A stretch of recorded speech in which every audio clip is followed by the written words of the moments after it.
Hello there, Bourbon Real Talk family. Randy Sullivan coming to you today with a very exciting review of a brand new product that just hit shelves.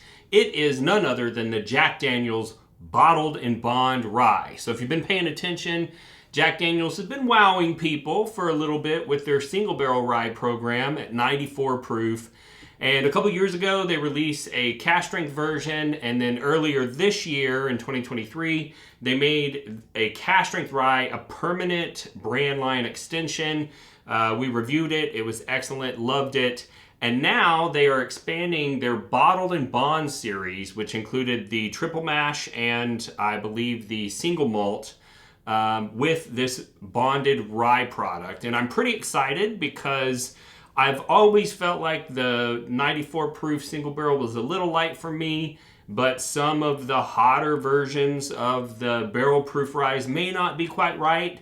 And I'm hoping that this 100 proof rye is going to hit my palate and your palate just perfectly. The packaging that they sent this media sample out in, just so y'all know, normally when I get Jack Daniel samples, I get like a little, tiny bottle with a white label on it, right? That's usually all I get.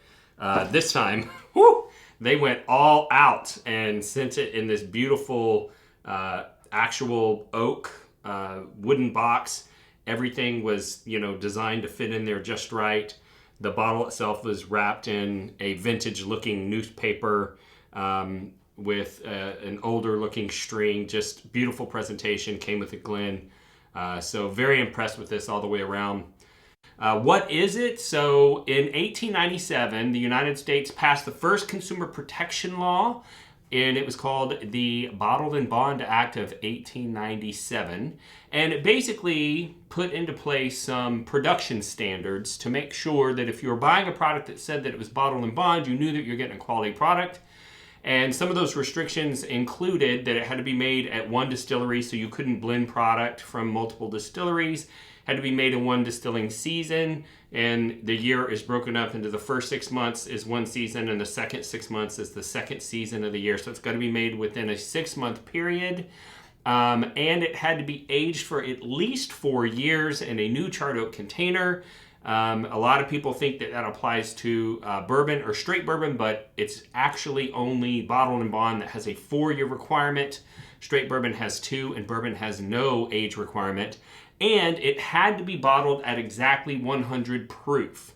And that was supposed to make sure that you weren't getting some watered down swill. You were going to get something that had a little bit of heat to it. So that's kind of the backstory on Bottled in Bond. Jack Daniel's has been really impressing a lot of people that had maybe turned their backs on the brand as kind of a commodity brand with a lot of these special releases. And I think that people are starting to come around to the fact that they know how to make some good whiskey. This particular whiskey is the rye mash bill, which is 70% rye, 18% corn, and 12% malted barley. And if you pay attention to my channel, that 12% is the magic number where you do not have to use enzymes. The malted barley has enough enzymes to convert all of the grain or all of the sugar and all of the other grains in the mash bill from the complex carbohydrates that the yeast can't eat to the simple sugars that they can.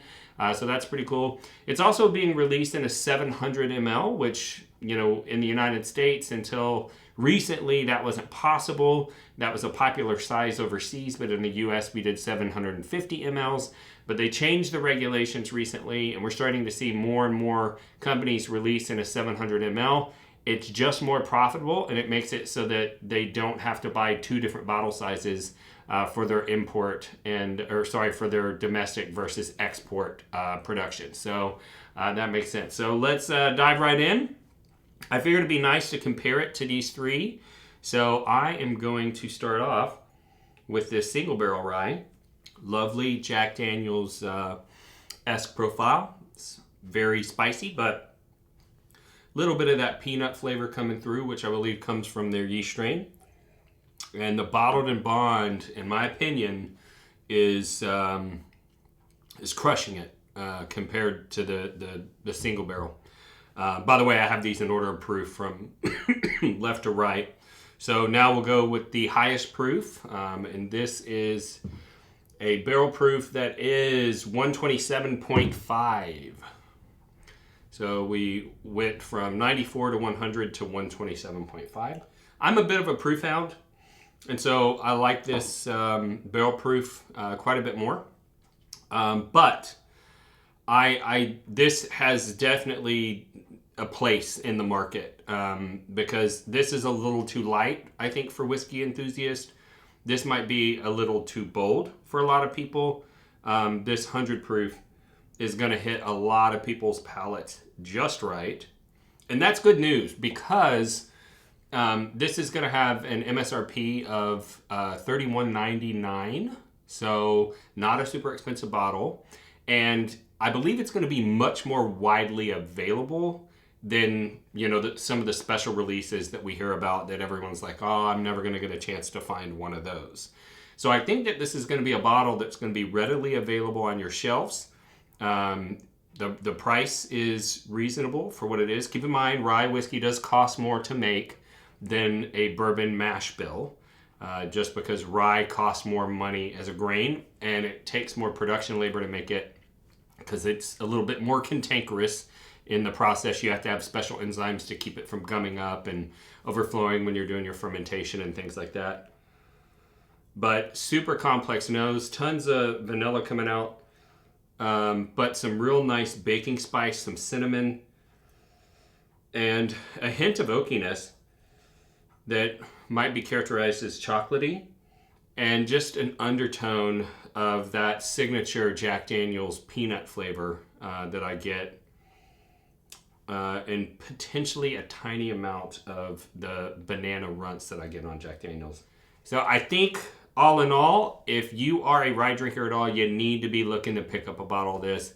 It's excellent stuff. And as always, we love you. We'll see you next time on Bourbon Real Talk.